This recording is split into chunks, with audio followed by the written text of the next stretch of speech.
Hello, guys of United Rock Nations. We are in amazing company with Skinny of the Stars. How are you? Well, I'm pretty good. I've been kind of feverish the last week, Uh, but I'm finally getting back to speed, so I'm pretty good. COVID? I don't know anymore. I think it's something new every week. So I stopped taking the tests. I'm just like, okay, I stay home anyway. So Fantastic. So we are very happy to have come back the Stars because we love a lot the band. So um, 8 years sounds so long to have a new album. How it took so long for this new album? yeah, well, we always needed a lot of time to complete the songwriting process and also recording. So it's always been at least 5 years in between the albums.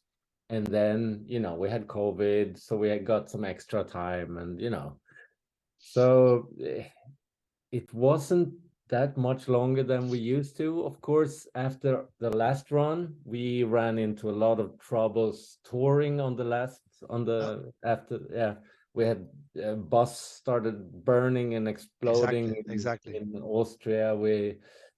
We went to Australia where the festival tour they went bankrupt, so we didn't get paid, and we went to the States and we crashed on the highway several times, so we had to cancel shows, and we went to Mexico, we had to cancel shows, so when we got back from that year of touring, we didn't have any personal money, we didn't have any band money, and we just said like, okay, we need to take a break and just try to recoup this for ourselves and for our minds.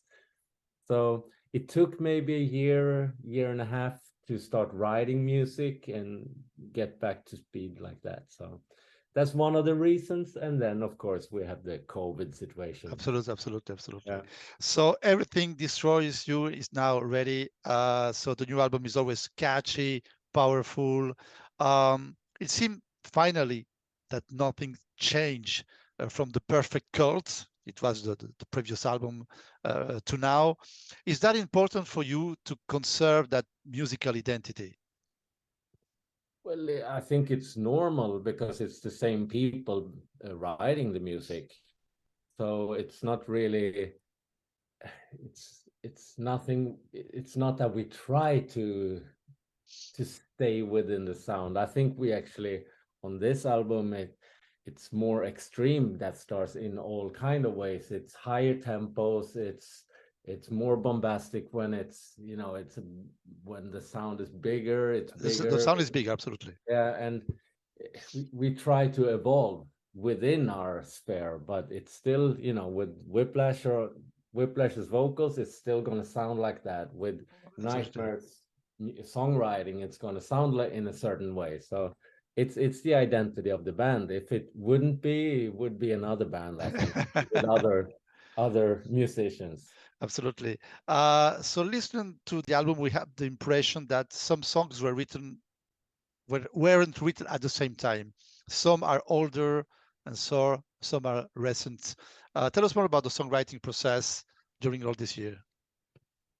Well, I think from what I remember is that like the songs that came pretty early were "This Is" was one of the songs that was finished many years ago, uh, Exactly.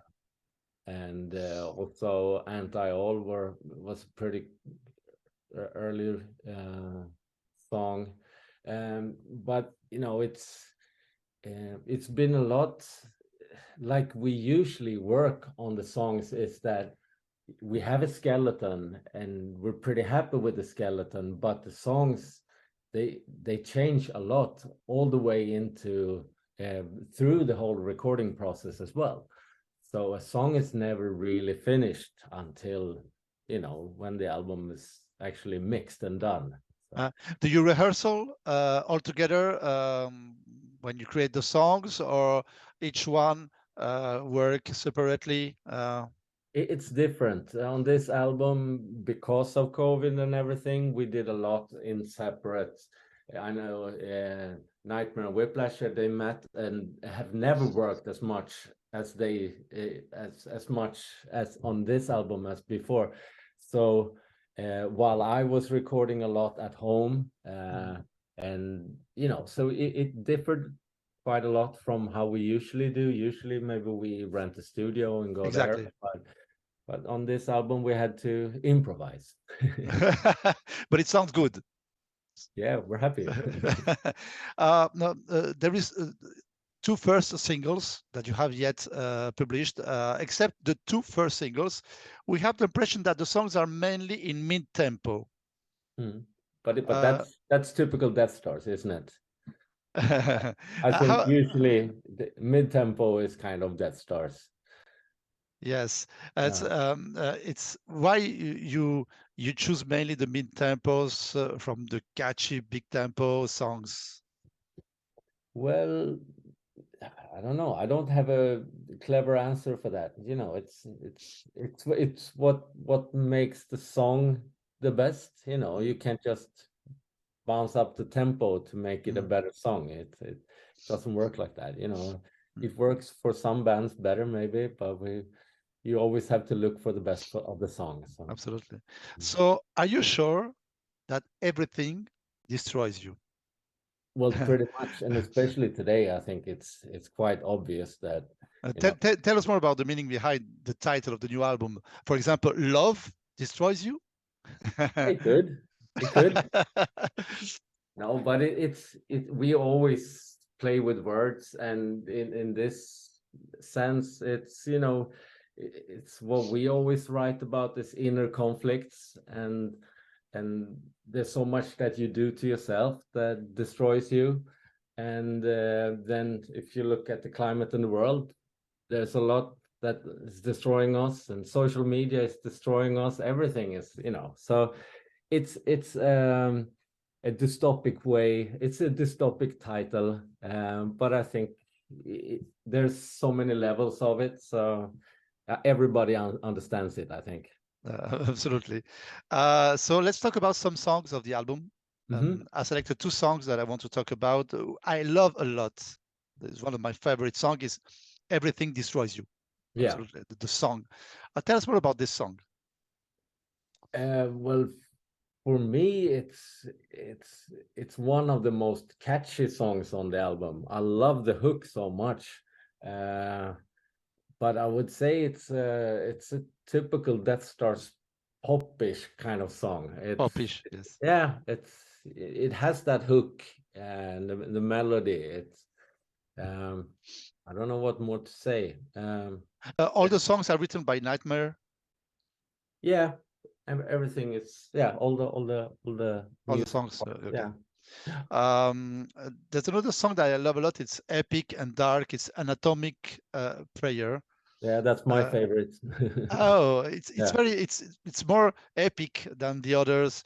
Mhm. Tell us more about that song. Why it's your favorite, for example? Well, I think it has a lot of inspiration from like progressive rock. Exactly.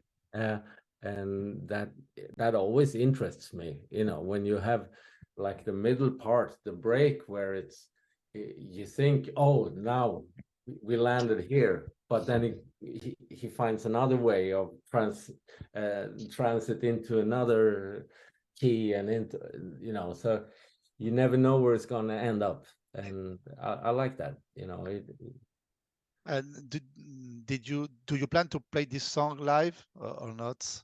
We we will rehearse all songs, and then we will see what works and not. What works? Okay, Yeah. okay. So let's talk about touring. 2023, a European tour was cancelled, Hmm. and at the moment you will play only in a few summer festivals. Yes. But do you plan to reschedule the European tour? Yeah. We are the booking company is booking a tour for the upcoming autumn. So hopefully later this year we can we go back through Europe, and then we And hope France. yeah, we hope so. Yeah, I've seen the dates, and it should be on there, but you never know until it's confirmed. What are your main memories in France when you play? I saw you when you play as a guest for Rammstein tour. Okay, which city? In Paris. In Paris, yeah. In Paris. So you there. What are your main memories you have from France? Well, that was one big memory because I remember on one we did two shows, and I remember on one of the shows, I think it was the first day, uh, the fences in the middle of the crowd, they broke down, and yeah, there was, yeah, the crowd was crazy already during our show. So we always have fun memories of France. And you know, from like my first European tour, I remember we went to Toulouse Oh, and Villiers, and we were supporting Paradise Lost. And I have yes. really, really fond memories. We also went down to Nice on a day off, and yeah, I love France. It's beautiful. It's a beautiful country, and We hope you to have you soon here in France, of course. yeah. So we will wait to the announcing of the tour, of the European tour in autumn. Yeah, we hope we can announce it soon. Okay, fantastic. So thank you very much for all the information. We love a lot this new album, really a great album. So hope you the best, and of course, hope you to see you very soon here in France. Okay, thank you. Thank you very much. Cheers.